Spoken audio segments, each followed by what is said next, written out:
भवन्तु सुखिनः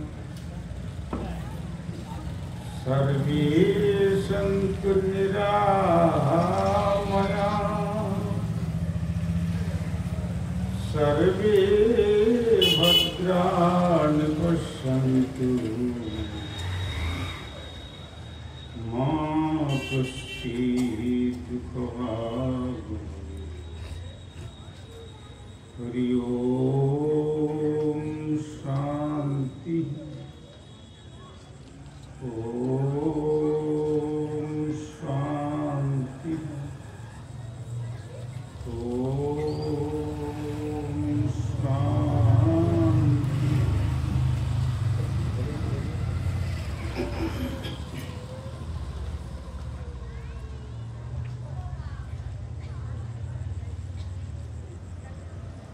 सर्वप्रथम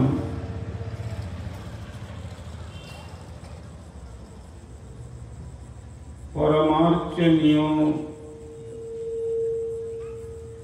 विश्ववंदित आचार्य भास्कर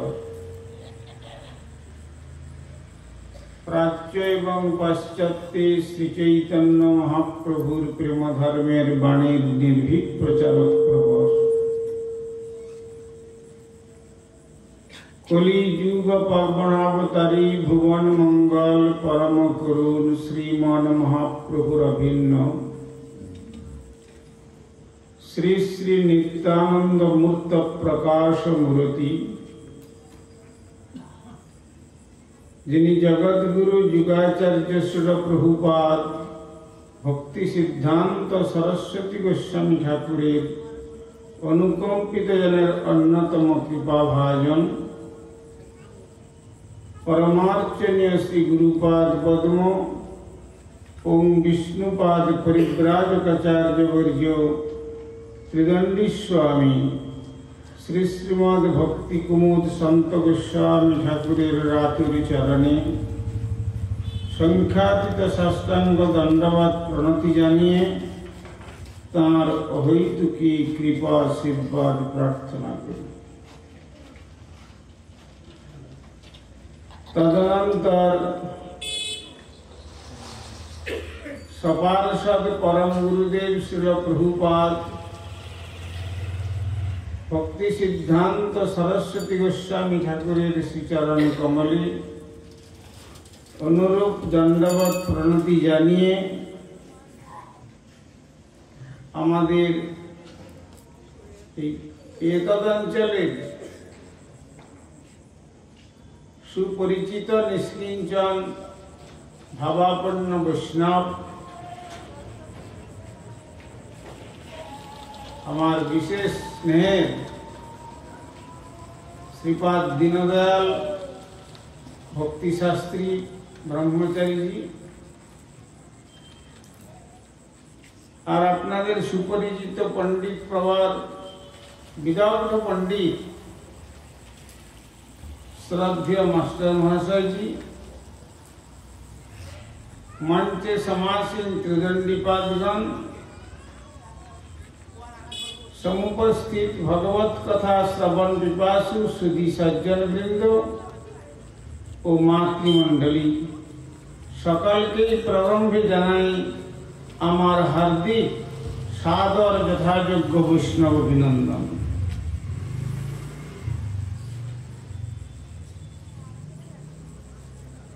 श्रीमान महाप्रभुर पादस्पर्श धन्य श्रीमान महाप्रभुर पार्षदगणेर पादस्पर्श धन्य बसिरहाट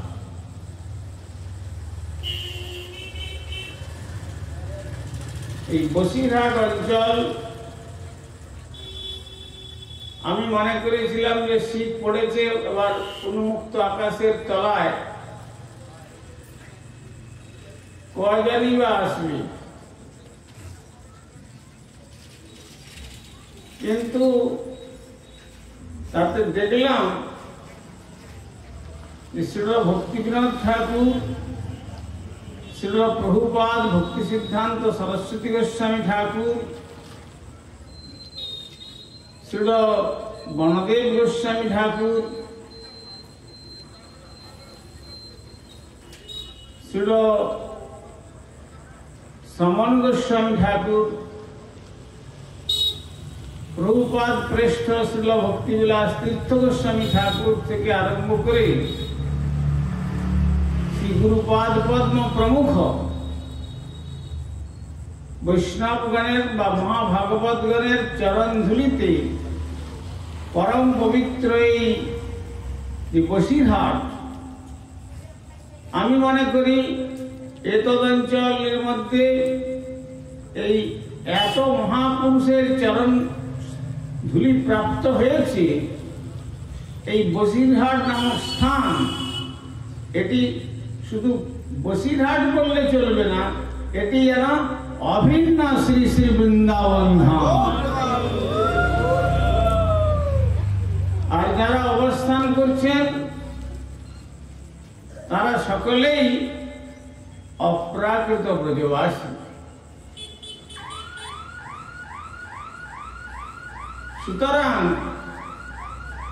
তাই আপনাদের এই প্রকৃতির যে নিয়ম, প্রকৃতির নিয়মও আপনাদের বাধা প্রদান করতে পারে না।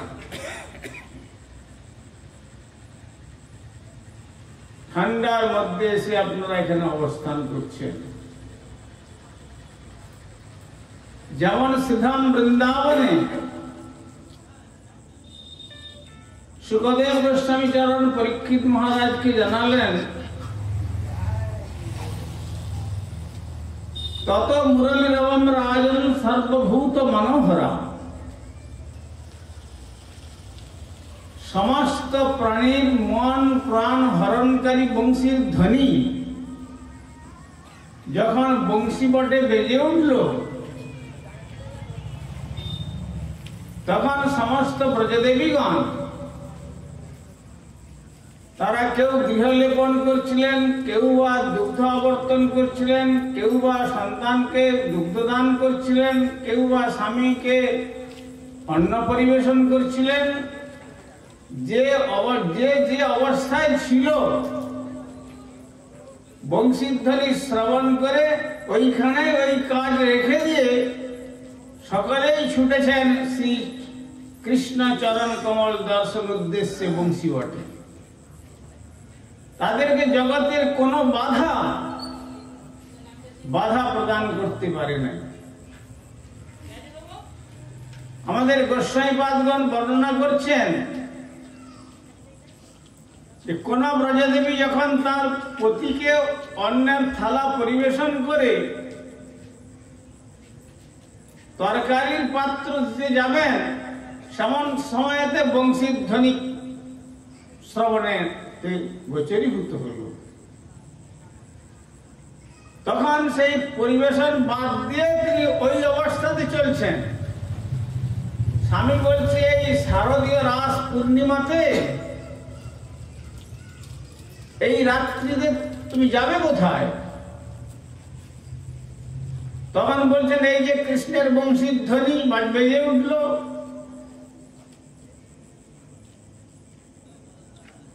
কারণ বংশীর ধ্বনি তো আর সকলের কানে একরকম বাজে না। প্রথম রন্ধ্রের গানে ব্রহ্মার ভাঙয়ে ধ্যানে, প্রথম রন্ধ্রে যখন শ্রী ভগবান বংশীর ধ্বনি করেন, যে পদ্মাসনে বসে সত্যযুগে ব্রহ্মা বেদ মন্ত্রে তার ধ্যান করেন, তার ধ্যান ভঙ্গ হয়ে যায়। দ্বিতীয়তে যমুনা উজান, দ্বিতীয় রন্ধ্রেতে খরস্রোতা যে সমস্ত নদী সব সময়ের জন্য নিম্নগামিনী স্রোত চলতে থাকে, কিন্তু শ্রীকৃষ্ণের বংশীধ্বনি শ্রবণ করে যমুনা সুন্দরী যেন নীল শাড়ি পরিধান করে তরঙ্গের উপর তরঙ্গ তুলতে তুলতে উজান বইতে বইতে এসে কমলোপহারা তিনি তার শ্রদ্ধার চন্দন মিলিয়ে পদ্মটিকে ভগবান শ্রী গোবিন্দের চরণে অর্ঘ্যরূপে অর্পণ করেন। তৃতীয় রন্ধ্রের সুরে আপনি সে ধেনু ফিরে। তৃতীয় রন্ধ্রে যখন বংশী বাদন করে,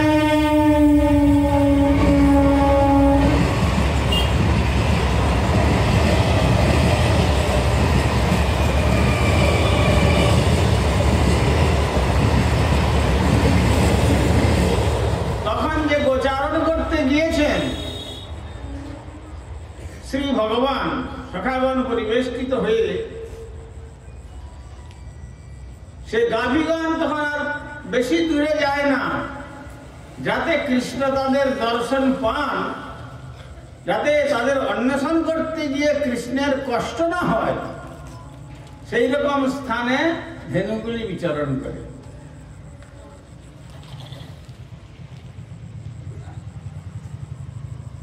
পঞ্চম রন্ধ্রের সুরে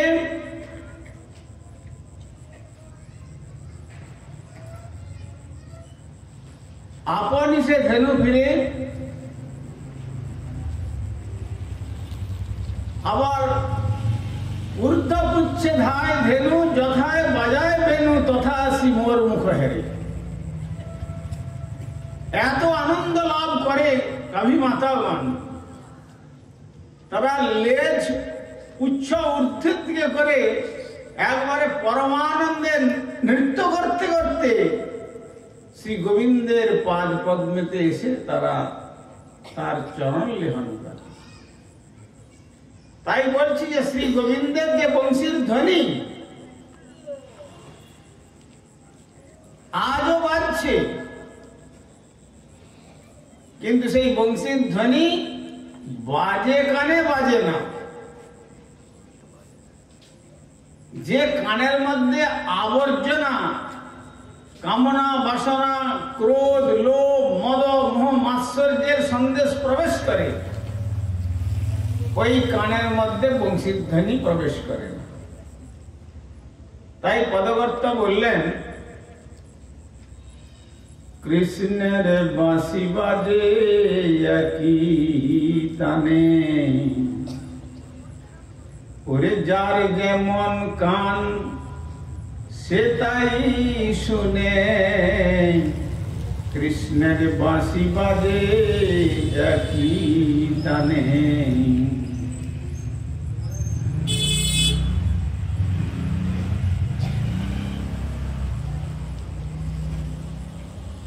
যশোদা শুনিল বাঁশি,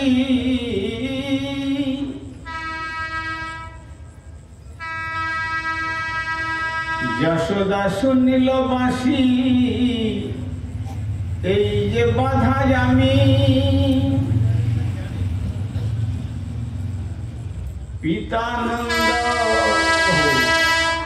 যশোদা শুনিল বাঁশি, দেননি পিতানন্দ শুনে বাঁশি, এই যে বাধা আমি।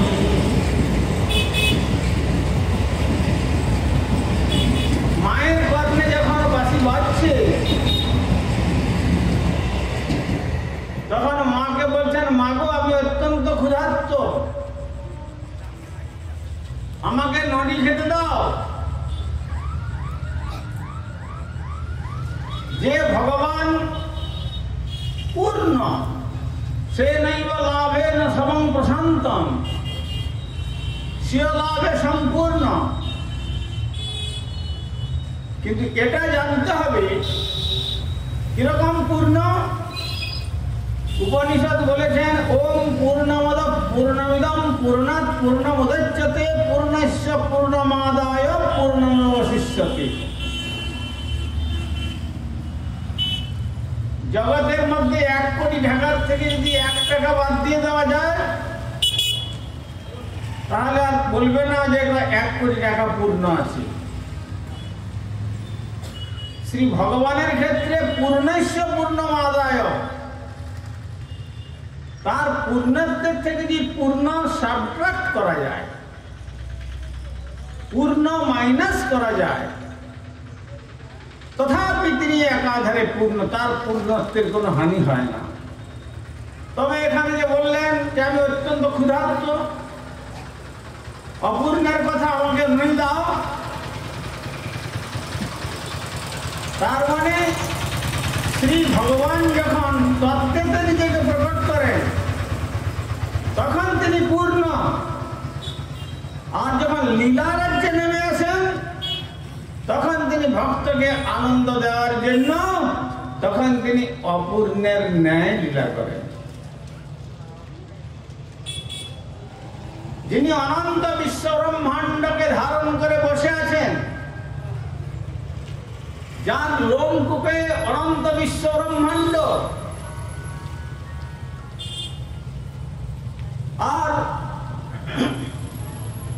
নন্দ উপনন্দ সুনন্দ আদি তারা সভার মধ্যে বসে নন্দরাজার সঙ্গে একটা বিশেষ আলোচনা প্রসঙ্গ ছিল। আর দিগম্বর বেশ ছোট্ট গোপাল, পায়ে সোনার নুপুর, মরালিনীর ছন্দে ছন্দে যখন তিনি চরণ ফেলে ফেলে আসছেন, নুপুরের ধ্বনি ঝুম ঝুম করে বাজছে।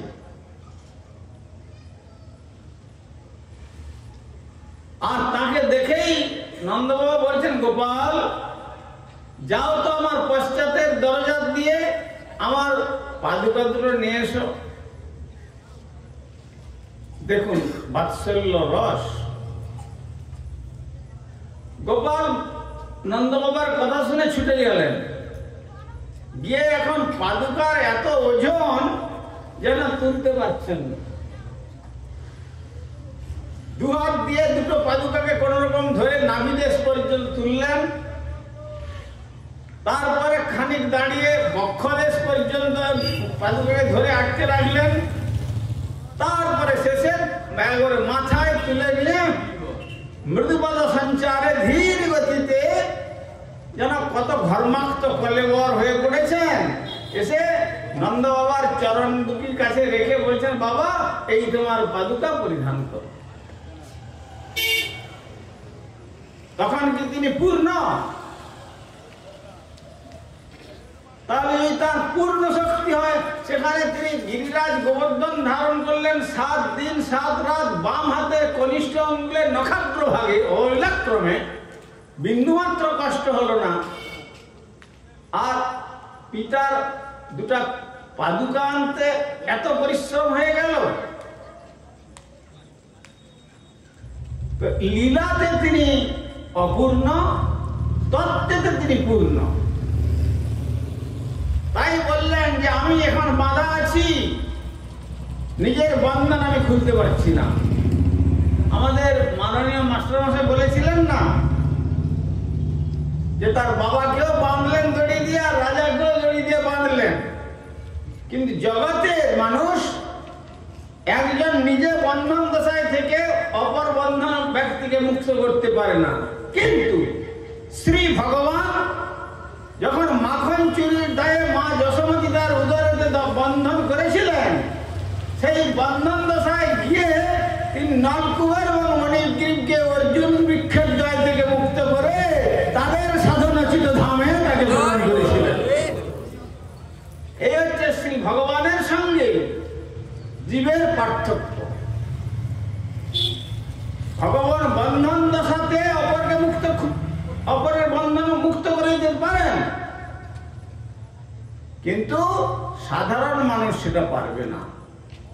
সেই রকম আমাদের 100 টাকা পকেটে আছে, 1 টাকা কমে গেলে 99 টাকা হয়ে গেল, অপূর্ণ হয়ে গেল। কিন্তু পূর্ণস্য পূর্ণমাদায় পূর্ণম অবশিষ্যতে।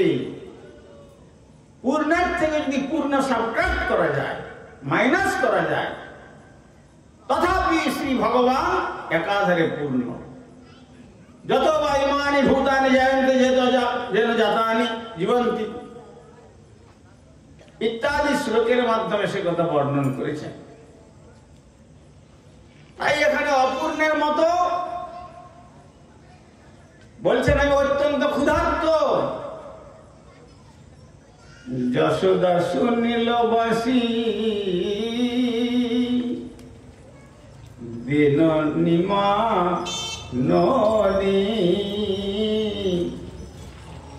পিতা নন্দ শুনে বাঁশি এই যে বাধায় আমি,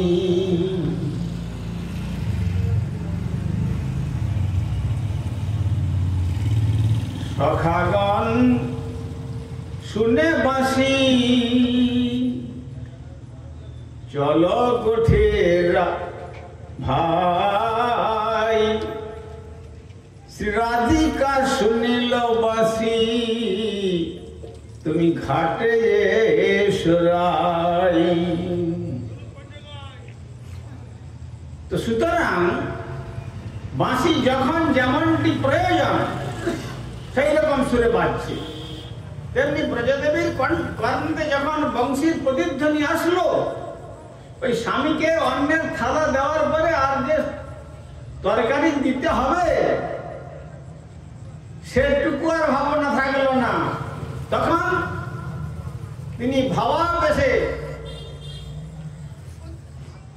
বংশী বটে যাত্রা করতে যাচ্ছেন। স্বামী বলছে, এত গভীর রাত্রিতে তুমি কোথায় যাবে? না, এই যে কৃষ্ণের বংশীর ধ্বনি আমাকে আহ্বান করছে, ও যেতে হবে।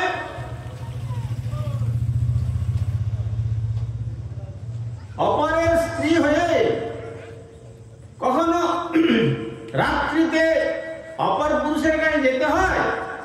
তুমি আমার পত্নী, আমি তোমাকে যেতে দেব না। এই বলে দুজনের মধ্যে যখন বিবাদ হলো, তখন ঘরের মধ্যে রেখে বাইরে এসে গৃহের দরজার শিকলটাকে তুলে দিল। তখন কি বলছেন? তখন ব্রজদেবী বলছেন যে তোমার এই আমাদের দেহের সঙ্গে তোমাদের পরিচয় থাকলো, এই দেহ তোমার এখানে। তারা দেহটাকে রেখে দিলেন সেই স্বামীর কাছে, আর আত্মস্বরূপে তিনি শ্রী গোবিন্দের পাদ পদ্মে গিয়ে মিলিত হলেন। এমনি কি শ্রী ভগবান বলেছেন, মনমনস্কা মৎস্যবর্জা মদর্থে তত্ত্ব দেহিকা জানন্তি গোপিকা সর্বে ন অন্যে জানাতি তত্ত্বত। যারা মনমনস্কা, আমাকে মন দিয়েছেন, মনটা আর অন্যত্র কোথাও নাই, 100%, 100%, 100% যারা আমার চরণ কমলে মনটিকে নিবেদন করে রেখেছি। উপাসনার সম্পদ বলতে তারা জানে যে একমাত্র আমি মদর্থে তত্ত্বদেহিকা। তারা আমার জন্য দেহটাকেও পরিত্যাগ করে, বিন্দুমাত্র কুণ্ঠাবোধ করে না। জানন্তি গোপিকা সর্বে না অন্য জানাতি তত্ত্বত। সেই ব্রজদেবীগণ আমি যে কৃষ্ণ তত্ত্ব কি তত্ত্ব তারাই একমাত্র জানে, এছাড়া অপরে কেউ জানতে পারে না। কবিরাজ গোস্বামী তার অমর লেখনী শ্রী চৈতন্য চরিতামৃতে বললেন, রাধা কৃষ্ণের ভাব হয় অতি গূঢ়তর, দাস্য বাৎসল্যাদি ভাবে না হয় গোচর। শান্তিতম নিঃসদা বুদ্ধি গোবেত্র বিশাল বেনু, তারা সেবা করতে পারে না, তাদের কিন্তু সেবা করার প্রবৃত্তি আছে, কিন্তু ক্ষমতা নাই। দাস্যরস থেকে সক্ষরস থেকে বাৎসল্য রস পর্যন্ত শ্রীকৃষ্ণকে সম্পূর্ণরূপে তারা তত্ত্ব জানতে পারেন না। সেই জন্য শ্রী গোবিন্দ বললেন, জানন্তি গোপিকা সর্বে। সমস্ত ব্রজদেবীগণ একমাত্র আমাকে তত্ত্ব তো জানে, ন অন্য জানাতি তত্ত্ব তো, আর অপরে আমাকে তত্ত্ব তো জানতে পারে না। সেই ভগবান তিনি হচ্ছেন অনাদির আদি গোবিন্দ, সর্বকারণ কারণম। অনাদির আদি, সমস্ত কারণের মূল কারণ। এটা যখন জেনে সাধক তার চরণে আত্মসমর্পণ করবেন, তখন কি দেখবেন তিনি? তখন বলবেন যেমন শিল ভক্তিবিনোদ ঠাকুর বলেছেন, আমি আত্মনিবেদন তুয়াপদে করি হইন পরম সুখী। আমি আত্মনিবেদন তুয়াপদে করি হইন পরম সুখী। আমার দুঃখ দূরে গেল চিন্তা না রহিল, চৌদিকে আনন্দ দেখি, চৌদিকে আনন্দ দেখি। ও যে অশোক অভয় অমৃত আধার তোমার চরণদয়। অশোক অভয়ে অমৃত আধার তোমার চরণদয়। তাহাতে এখন বিশ্রাম লোভিয়া ছাড়িনু ভবের ভয়। তখন ভক্ত বলতে পারবে এই কথা, যে চরণকে আশ্রয় দিলে আর শোক থাকে না, শোক স্পর্শ করবে না। শিবাসের একমাত্র পুত্র বিয়োগ হয়েছে, দরজা বন্ধ করে শ্রীমন মহাপ্রভু সবার সাথে সংকীর্তন রসাস্বাদন করছেন। দুটো কাজ, বহিরঙ্গের লইয়া করে নাম সংকীর্তন আর অন্তরঙ্গ লইয়া করে প্রেম আস্বাদন, যেটা জগতের ব্যক্তি নন। আজকে আমাদের মাস্টার মশাই প্রভু বলেছিলেন যে বৃষভানুনন্দিনী রাধা ঠাকুরের কথা শোনবার মতো কান কজনের আছে?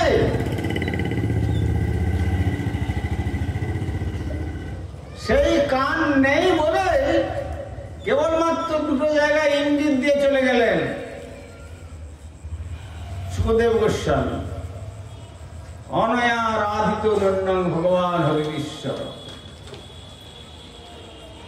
রাধ ধাতু থেকে আরাধনা শব্দ নিষ্পন্ন হয়েছে, আরাধনার্থে ব্যবহৃত হয়। তো তেমনি অত্যন্ত সংগোপনীয় তত্ত্ব, সেই তত্ত্ব তিনি দরজায় বন্ধ করে মাত্র কয়েকজন, তার মধ্যে হিসাব করে আমাদের পদকর্তা বের করেছেন 3.5 জন। 3.5 জন মহাপ্রভুর পার্শ্বজনের মধ্যে সেই রসের রসিক। ভাবতে পারেন, বুঝিবে রসিক ভক্ত, না বুঝিবে মূঢ়। যারা সেই রসের রসিক তারা তা বুঝতে পারবেন, কিন্তু মূঢ় ব্যক্তি যারা, অজ্ঞ ব্যক্তি যারা, দাম্ভিক ব্যক্তি যারা, কামী ব্যক্তি যারা, ক্রোধী লোভী মাৎসর্য পরায়ণ ব্যক্তি যারা, ওই আবর্জনা স্তূপীকৃত অভ্যন্তরে কখনো ভগবত কথারূপী অমৃত স্থান লাভ করতে পারে না। আমার শ্রী গুরুপাদ বলতেন, যে কলসিতে কর্দম ভরা আছে, সেই ভরা কলসির উপরে যদি শুদ্ধ গব্যঘৃত রাখবার জন্য ঢালেন, ওখানে কি গব্যঘৃত স্থান পাবে? স্থান পাবে না, যেমন বেরিয়ে পড়ে যাবে। তেমনি আমরা সেই অপাত্র রূপ, যে অনন্তবর্তী জীবনের দুর্বাসনায় পরিপূর্ণ যে হৃদয়, সেই হৃদয় নিয়ে আমরা রাধা গোবিন্দের অপ্রাকৃত লীলা মাধুর্য অমৃত রূপ শ্রীমদ ভাগবত কথার অমৃত, এই অমৃত আমরা আস্বাদন করতে পারব। তাই আমাদের আস্বাদনের জন্য যেতে হবে কোথায়? যাও ভাগবত পড়ো বৈষ্ণবের স্থানে। আমরা হতে পারি কাব্য, ব্যাকরণ, সাংখ্য, সদর্শন, তীর্থ, এমএপিআরএস, পিএইচডি, ডিফিল, ডিলিট, কত রকমের ডিগ্রি, ডিপ্লোমা পাস করে ডেজিগনেশন আমাদের থাকতে পারে,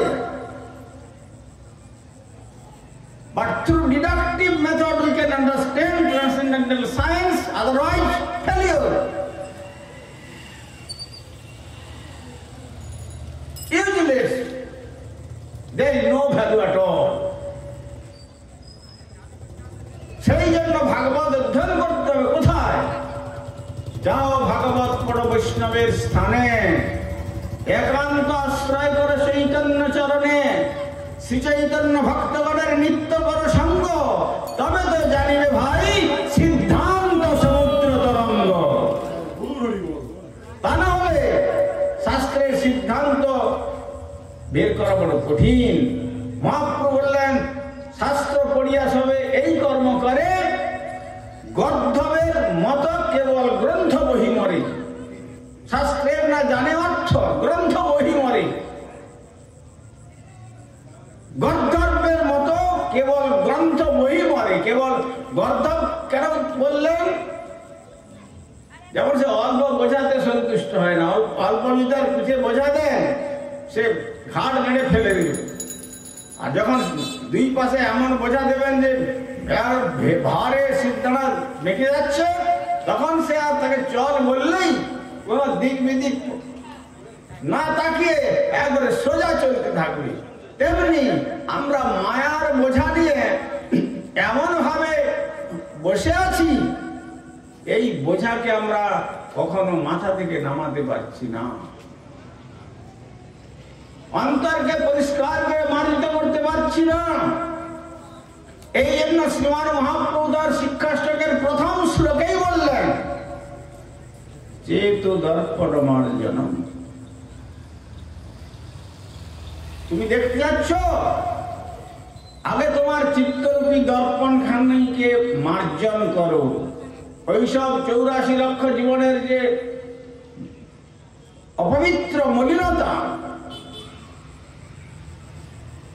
সেইটিকে আগে পরিমার্জিত করো। বাজারে যেমন কেউ নতুন কিছু মাজন বা কোনো কিছু বের করলে কেমন তার অ্যাডভার্টাইজ দেওয়ার জন্য পায়ে ঘুঙুর বেঁধে নেচে নেচে কত রকম অ্যাডভার্টাইজ করে। আবার আজকাল তো টিভির পর্দা, রেডিও ইত্যাদিতে তো নানা রকম ভাবে তার অ্যাডভার্টাইজমেন্ট দেওয়া হয়, বিজ্ঞাপন। শ্রীমান মহাপ্রভু তাই তিনি এসে কলিকালে যখন দেখলেন যে সে বৃন্দাবনে লীলায় আমি যে সংকল্প করেছিলাম যে যথা মাং প্রবদ্ধন্তে তাং স্তবৈ ভজাম্যহং মম বর্তমান বর্তন্তে মনুষ্য পার্থ সর্বস্ব, কিন্তু সে প্রতিজ্ঞা ভঙ্গ হইল গোপীর ভজনে। কৃষ্ণের প্রতিজ্ঞা এক পূর্ব হইতে আছে, যে যেভাবে ভজে কৃষ্ণ তারে ভজন তৈছে।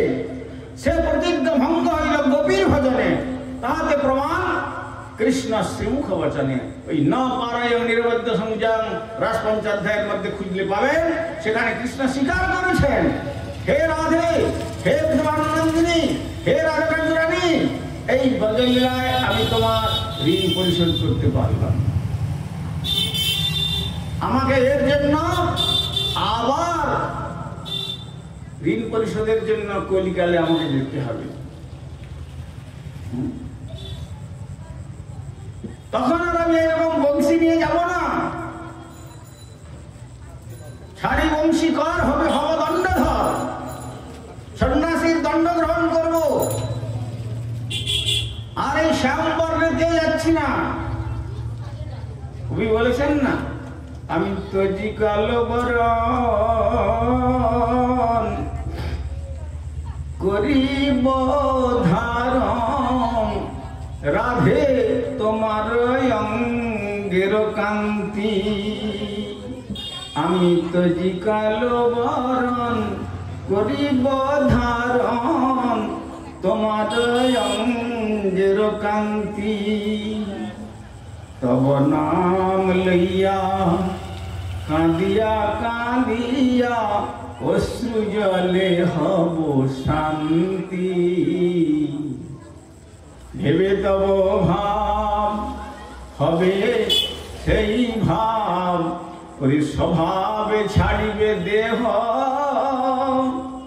আমি তো জীবন শিকর হব দণ্ডধর, রাখিতে নারিবে কে রাধে গো, রাখিতে নারিবে কে।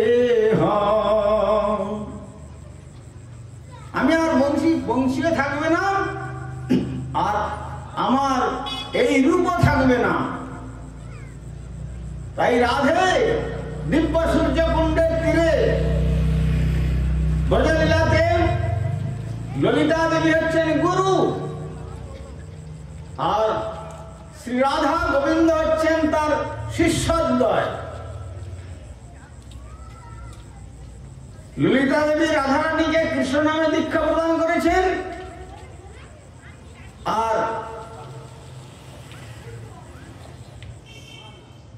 কৃষ্ণকে রাধা নামে দীক্ষা প্রদান করেছেন। এই জন্য পদ্মপুরাণ পাতাল খণ্ডেতে ভগবান নিজে বলেছেন, মম ইষ্টা হি সদা রাধা সর্বজ্ঞ পরাৎপরা। আমার ইষ্ট মন্ত্র হচ্ছেন রাধা নাম। ঠাকুর মশাই বললেন, যে ভজিল রাধা পদ পরম যতনে, পাইল সে কৃষ্ণ পদ অমূল্য রতনে।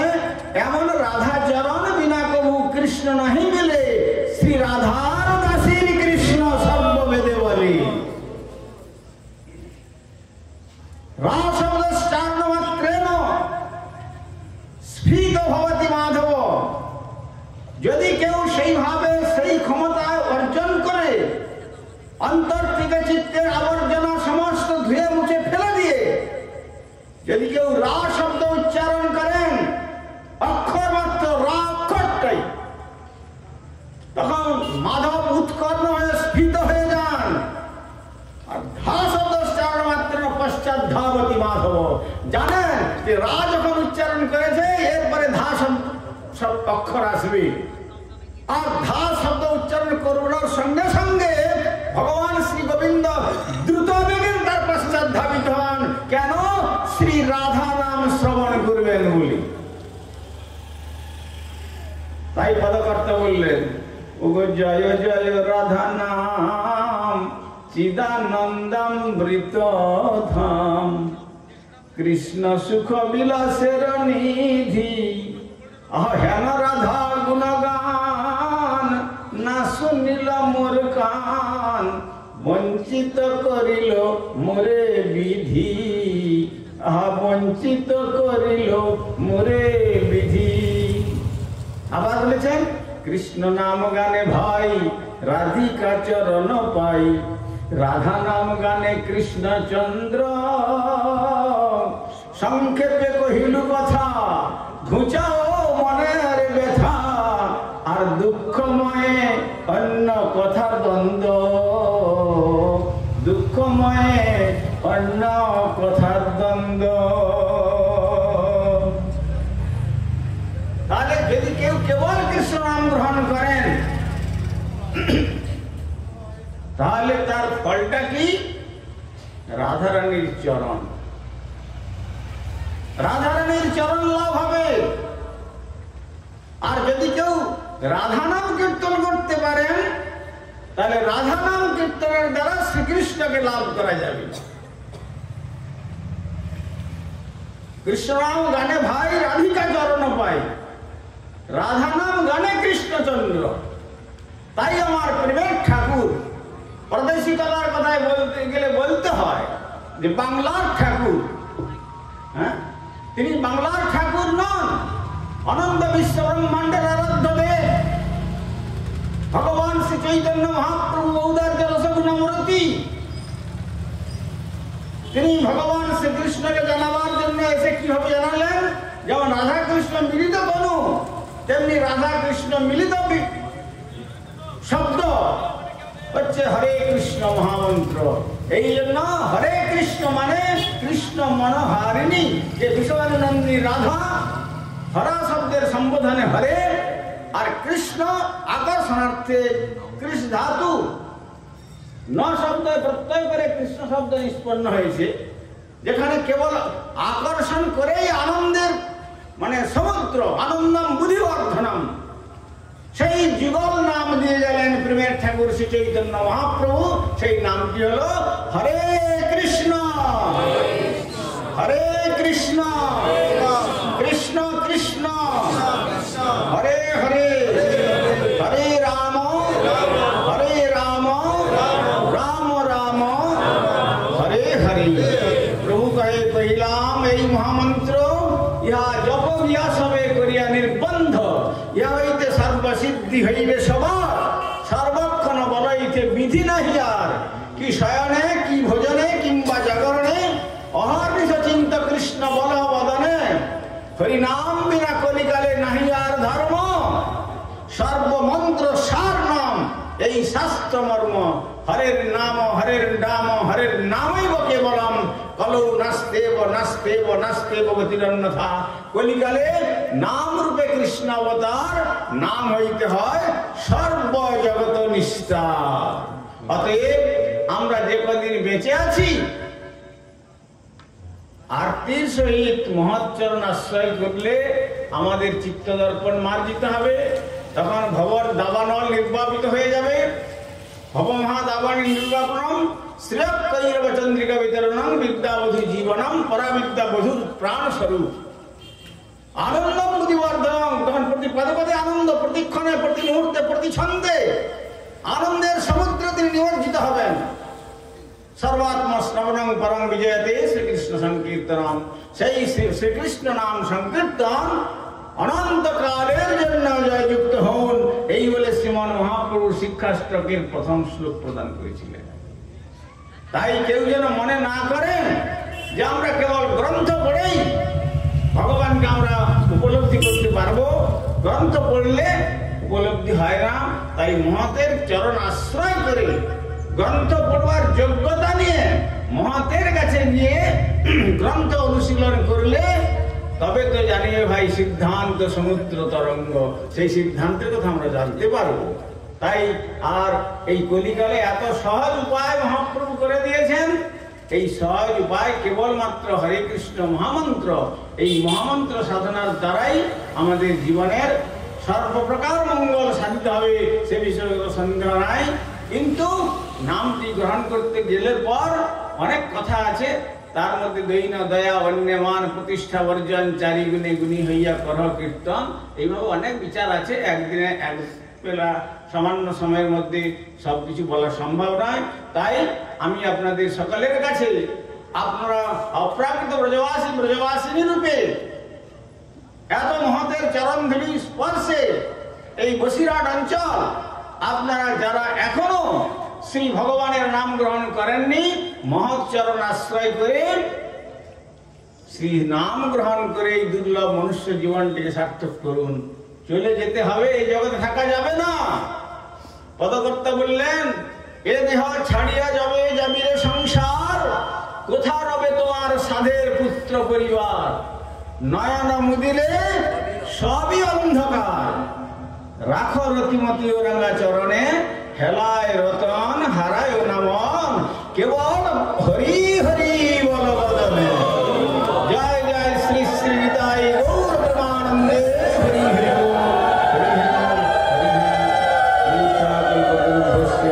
কৃপা সিন্ধু ভৈবচ হরিতানং পাবনেভ্যো বৈষ্ণবেভ্যো নমো নমঃ। হেলায় রতন হারায় নামন।